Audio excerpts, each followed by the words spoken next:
udah tahu juga gitu ya.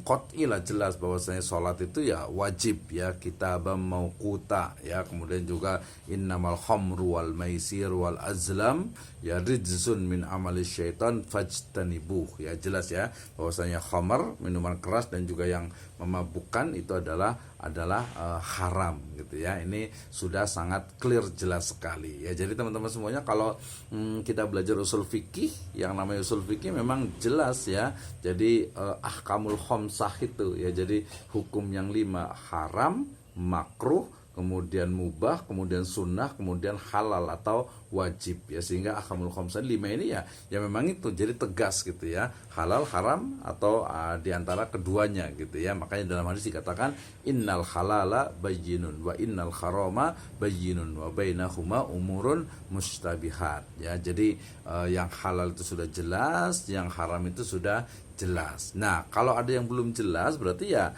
ada di antara keduanya, dilihat gitu ya. Seperti apa nih? Oh, banyak sekali di zaman sekarang nih. Ya yang kayaknya jadi kayak burem nih, nggak jelas. Atau mungkin bisa jadi karena keilmuan kita itu kurang gitu ya, sehingga kemudian menganggapnya itu subhat, padahal sudah jelas misalnya halalnya, atau mungkin sudah jelas misalnya haramnya, dan lain sebagainya gitu ya. Oke, ini yang pertama, ijma qot'i, artinya ijma yang sudah memang sudah kuat, sudah jelas, sudah clear, yang tidak ada keraguan ya di antara umat Islam. Jadi ini masalah-masalah yang memang sudah asal atau usul ya, usul di dalam umat Islam.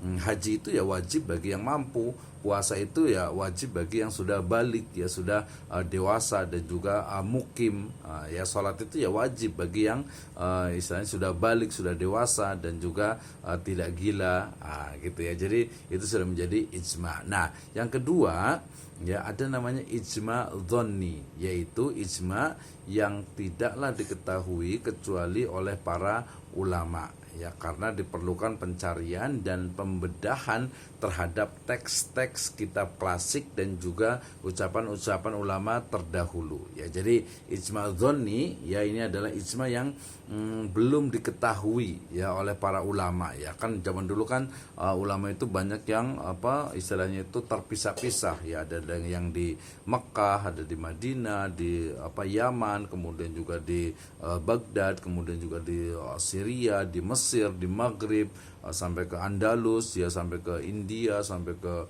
Indonesia dan sebagainya. Sehingga kemudian tidak semuanya itu diketahui ya, belum semuanya diketahui, sehingga kemudian perlu adanya pencarian ya, mencari terutama ya dari karya-karya mereka gitu ya. Kalaupun ada yang diriwayatkan secara lisan, itu juga biasa dicari secara yang bersanad gitu ya. Ini adalah ijma dhonni, yaitu ijma yang belum diketahui ya oleh para ulama, dan perlu dicari kesepakatannya itu, dicari terutama di kitab dari para ulama masing-masingnya. Oke, ini berdasarkan kejelasan perkaranya dalam hal ijma. 6.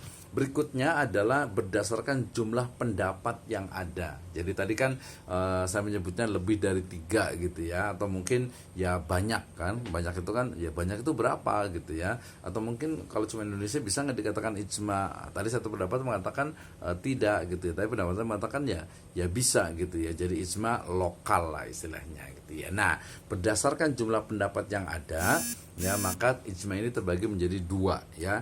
Yang pertama adalah ijma basit ya, yaitu basit itu artinya dia bisa dikatakan juga pertengahan juga gitu ya. Nah, apa itu? Yaitu jika ijma tersebut merupakan kesepakatan terhadap sebuah pendapat ya. Jadi kesepakatan terhadap sebuah pendapat, maka inilah yang disebut dengan basit ataupun sederhana. Dan ini yang dimaksud dengan ijma bila disebut secara mutlak. Jadi ijma basit ya, artinya ijma yang simpel dan sederhana. Ya tadi saya katakan ya, ulama A mengatakan riba itu bunga bank itu haram. Ulama B mengatakan bunga bank itu haram. Ulama C mengatakan bahwa bunga bank itu haram. Ya sudah, berarti itu ijma basit ya, karena sebuah menyebutkan sebuah pendapat gitu ya. Misalnya milkul yamin, kalau yang zaman dulu itu ya, milkul yamin itu ya sekarang ini sudah berubah gitu ya. Artinya konteksnya zaman dulu itu adalah budak gitu ya. Nah, kalau sekarang ada tidak? Ya saat ini ya tidak ada ya, kecuali nanti kalau terjadi peperangan kembali gitu ya. Ada milkul yamin gitu ya. Atau mungkin uang misalnya. Oh, menarik nih ya. Apakah dinar dan dirham itu menjadi kesepakatan para ulama sekarang ini, atau sebaliknya, kebalikan. Jadi dinar dan dirham, nasnya itu kan jelas ya, ayat Al-Quran mendukung, kemudian hadisnya juga sudah jelas. Tapi kemudian sekarang ini kita menggunakan uang fiat money ya, uang kertas gitu ya. Nah, kayaknya tidak ada tuh satu ulama yang istilahnya itu menolak ya, satu ulama yang istilahnya itu membantah gitu ya. Kalaupun ada itu hanya ya kita sebut suara-suara kecil gitu ya, artinya tidak dianggap. Berarti kita juga disebutkan tadi selain riba dan asuransi juga penggunaan uang kertas ya, penggunaan uang kertas ya sebagai mata uang, alat tukar ya, yang kemudian itu juga disepakati oleh umat Islam dan juga oleh para ulama ya di saat sekarang ini. Kalau nyari dulu ya di zaman sahabat, tabiin ya nggak ada uang kertas gitu ya, adanya ya dinar dengan dirham. Nah, itu juga menjadi satu ijma ya saat ini, yaitu penggunaan uang kertas. And how about the digital money ya? Nah, bagaimana nih dengan uang digital? Kayaknya kalau prediksi saya ya sama ya, selama uang digital itu bisa dipertanggungjawabkan dalam artian dikeluarkan oleh lembaga resmi, semisal Bank Indonesia misalnya, bank sentral gitu ya, maka ya ulama juga saya yakin akan menjadi sebuah kesepakatan tuh untuk penggunaan digital money ya, uang digital. Karena faktanya kita tiap hari juga sering sekali ya menggunakan digital money untuk belanja, untuk transportasi dan lain sebagainya gitu. Jadi digital money juga bisa jadi kita kumpulkan, tinggal apakah sudah fatwa-fatwa lembaga atau mungkin perseorangan gitu sudah mereka menyebutkan tentang penggunaan digital money gitu ya. Kalau sudah ya kita bisa menyebut juga itu sebagai ijma. Cuman hanya prediksi saya itu akan menjadi sebuah ijma, yaitu penggunaan digital money, uang digital ya. Nanti beda dengan kripto ya, cryptocurrency ya, beda sedikit gitu ya, beda. Apalagi nanti kripto yang dijual belikan itu nanti lain lagi ceritanya ya. Ini adalah ijma basit ya. Yang kedua adalah ijma murakkab ya, yaitu adapun jika ijma para ulama berselisih pendapat berlawanan dengan jenis yang pertama, maka di sana terhadap ijma murakkab alias tersusun dari beberapa pendapat tersebut ya. Sisi kesepakatannya adalah mereka telah mufakat untuk tidak berselisih kecuali menjadi 2 atau 3 pendapat tersebut, maka tidak boleh untuk membuat pendapat berikutnya yang bertentangan atau menafikan pendapat yang telah ada. Ini juga variasi nih dari ijma itu sendiri ya. Kalau tadi kan kita bilang ijma itu ya kesepakatan hukumnya halal haram gitu ya. Nah, tapi ternyata ada yang disebut dengan ijma murakkab. Murakkab itu sebenarnya bisa dikatakan bertingkat, bertahap gitu ya, atau double ya, double artinya ijma murakkab. Apa itu? Ijma murakkab itu adalah kesepakatan para ulama terkait tentang suatu hukum ya, tetapi kemudian hukumnya sendiri itu tidak satu ya, tidak satu ya. Misalnya yang satu mengatakan sunnah, yang satu mengatakan mubah, yang satu mengatakan haram, yang satu mengatakan makruh.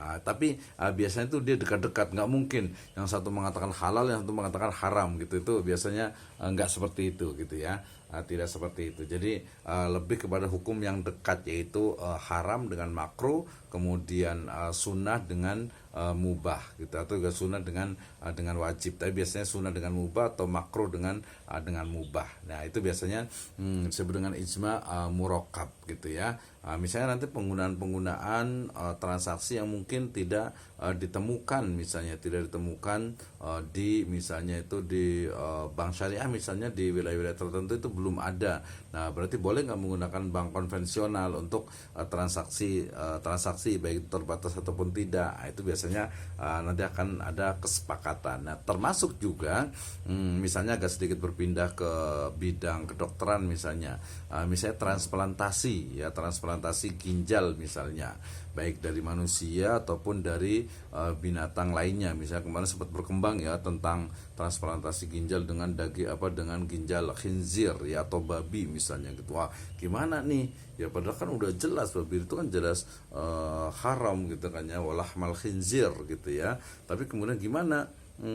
Boleh nggak nih penggunaan istilah transplantasinya itu ya, kemudian mungkin juga ada kornea mata gitu ya, tadi ada ginjalnya, mungkin juga ada yang jantung gitu ya, dan yang lainnya gitu ya. Nah, ini perlu adanya tadi pertama adalah perlu adanya untuk keputusan atau hukumnya, ketetapan hukumnya. Yang kedua adalah ketika ketetapan hukum itu kemudian dikumpulkan dari ulama, dari lembaga A, B, C, alif, ba, ta gitu ya, maka kemudian itu bisa menjadi ijma. Misalnya nih tadi terkait dengan transplantasi ginjal dari manusia aja lah yang ini ya, dari orang yang udah meninggal misalnya. Sebagian mengatakan boleh jika darurat ya.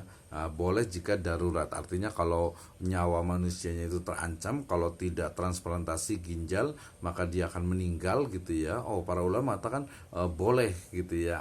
Kebolehan itu ketika kita baca dari satu buku, dari satu ceramah, dari satu pendapat, ternyata ijma boleh ya transplantasi ginjal ketika memang orang itu dikhawatirkan akan meninggal dunia ya. Atau juga mungkin ada transfusi darah gitu ya, transfusi ya, donor darah gitu ya. Nah, itu juga menjadi kita lihat dulu ya sebelum kita menentukan ini ijma dan lain sebagainya. Oke, jadi berdasarkan jumlah pendapatnya ini ada yang basit berarti keseluruhan dan itu memang ijma, tapi ada juga ijma murakkab yang berbeda pendapat tetapi masih dalam ruang lingkup yang sama, artinya hanya 1-2 pendapat dalam sebuah permasalahan, dan biasanya tidak jauh antara tadi haram dengan makruh, atau makruh dengan mubah, atau mubah dengan sunnah, atau sunnah dengan wajib. Tapi tidak terjadi pada yang ini halal ini haram, tidak mungkin ya, tidak seperti itu ya. Baik,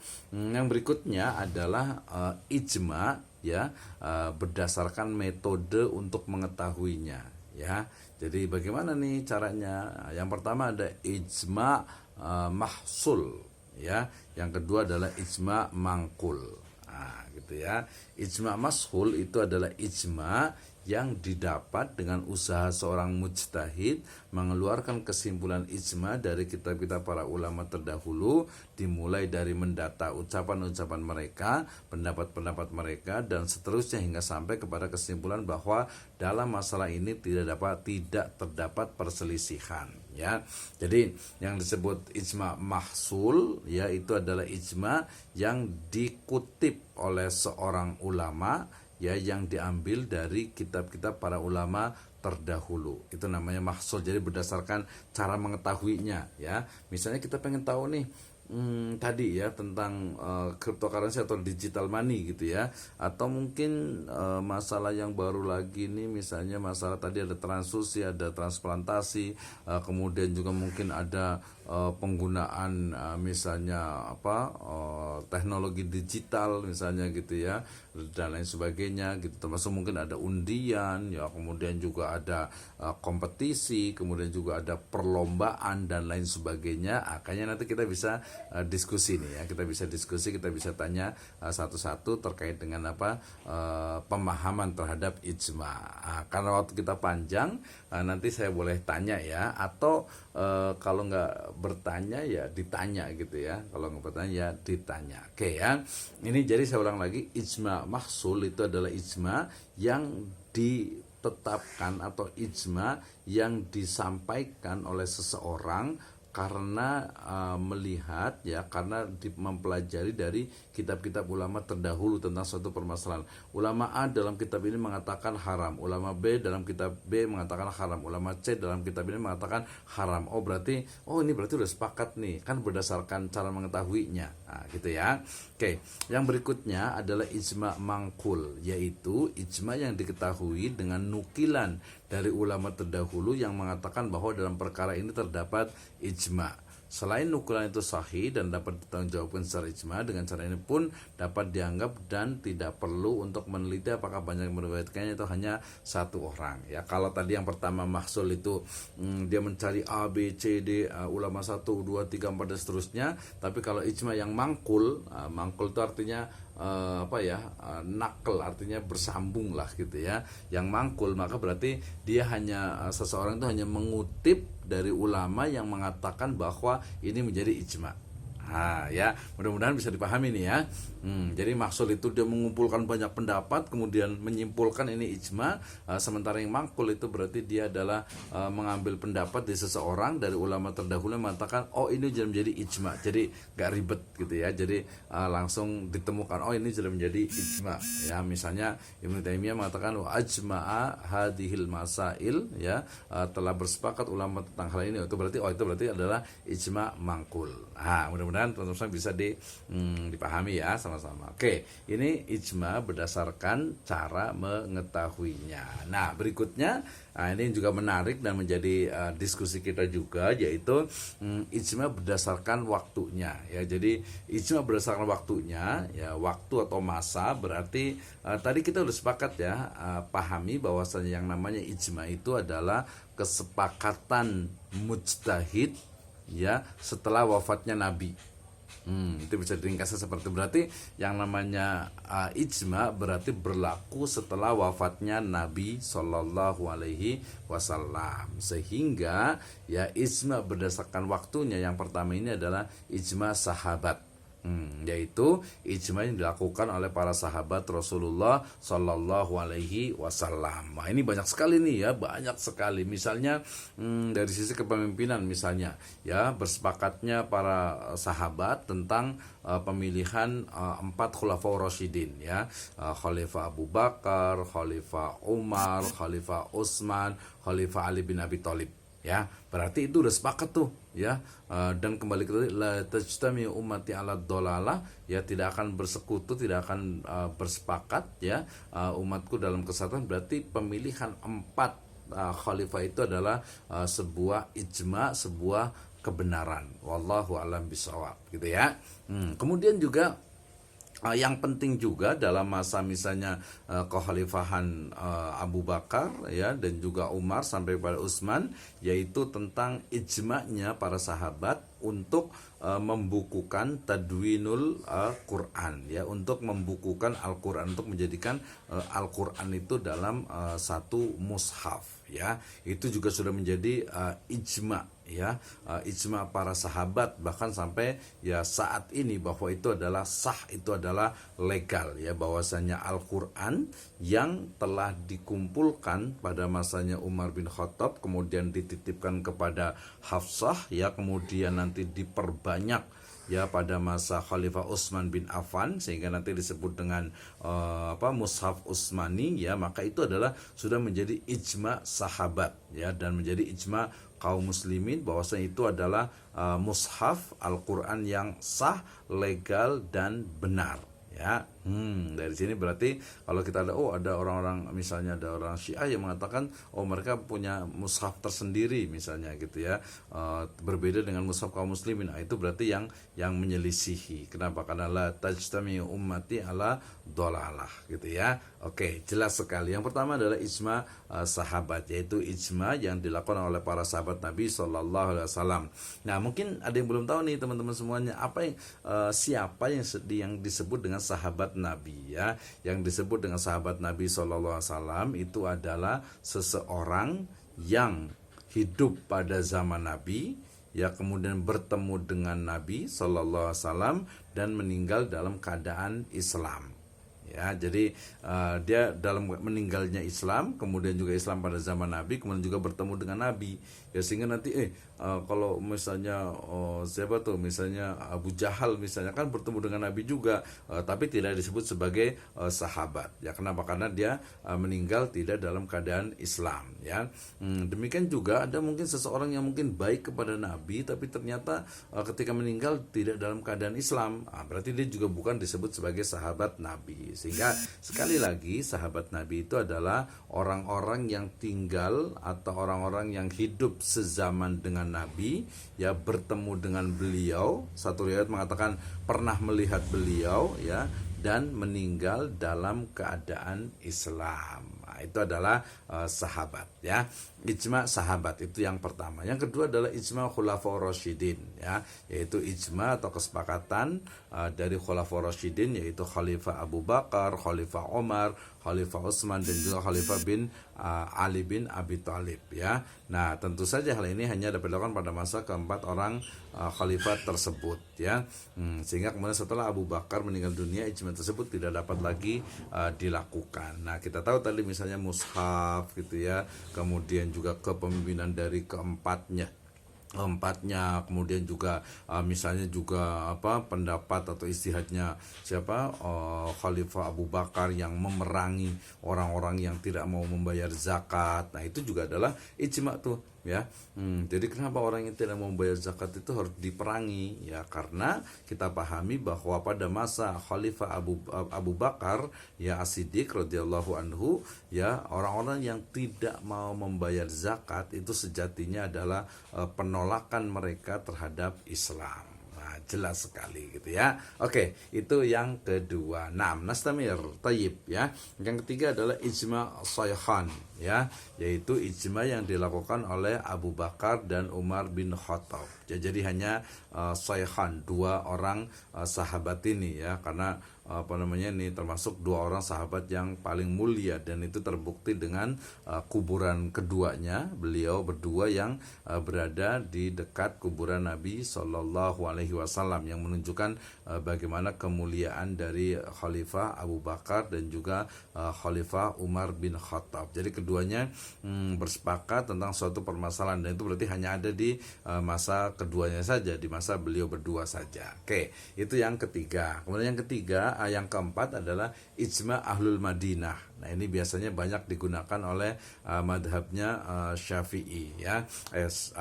Jadi madhabnya Maliki. Kalau madhab Syafi'i tidak mengakuinya sebagai salah satu sumber hukum Islam, ya. Jadi ijma ahli Madinah, yaitu ijma yang dilakukan oleh ulama-ulama Madinah. Ijma ahli Madinah merupakan salah satu sumber hukum Islam menurut madhab Maliki. Tadi saya sebutkan bahwa Imam Malik yang beliau tinggal di Hijaz, ya, utamanya adalah di Madinah, ya, beliau menjadikan amal ahlul Madinah, ya, dan juga ijma ulamaul Madinah sebagai sumber hukum Islam, ya. Sehingga ketika tidak ada di dalam Al-Quran, ketika tidak ada di hadis, gitu ya, maka kemudian merujuk kepada pendapat-pendapat ulama di Madinah ataupun amalan-amalan dari orang-orang ahlul Madinah, orang-orang yang tinggal di Madinah. Ya, sebenarnya logis, ya, sangat logis, ya. Kenapa? Karena kenapa Imam Malik itu memilih amal ahlul Madinah dan juga ulama ahlul Madinah? Karena Nabi SAW tinggal, ya, di situ, meninggal di situ, para ulama juga banyak sekali di situ, sehingga ya sangat logis dan sangat wajar, gitu ya. Tapi nanti dalam beberapa konteks tentu saja ada beberapa perbedaan, tentu saja, gitu ya, dalam hal misalnya yang sifatnya itu lokalitas. Misalnya kita